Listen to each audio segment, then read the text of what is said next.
On the edge of the forgotten town of Elmsbrook, past the moss-choked stream and the weeping birch trees, there stood a house that everyone pretended didn't exist. The Hollow House, they called it, though no one remembered who had named it that. Some said it had always been there, as old as the bones beneath the earth, as quiet as a secret. Children had vanished there. It always began the same way. A child would wander too close, drawn by the crooked silhouette looming at the end of the road no one used anymore.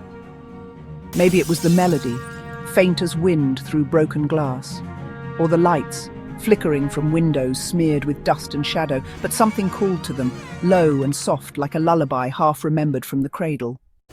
They never came back. The townsfolk whispered behind closed doors and locked their windows at sundown. But there was one who didn't hide. Old Marla. Her cottage was just before the turn to the Hollow House, a cluttered mess of wild herbs, wind chimes made of bones, and red thread tied to every tree like veins running through the woods. She was a hunched, brittle thing, wrapped in scarves and muttering rhymes under her breath. To the children, she was a wicked witch, to the parents a nuisance, but they never tried to move her. Some said she things. She always knew when a child was about to be taken. On the night little Eli Granger went missing, Marla had been waiting at the foot of his street, eyes wide and wild, shouting at the boy's window. "They see you now, child! They you!" But it was too late.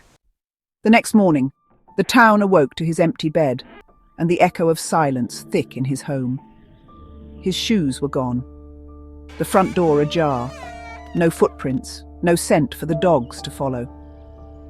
Only one thing was found.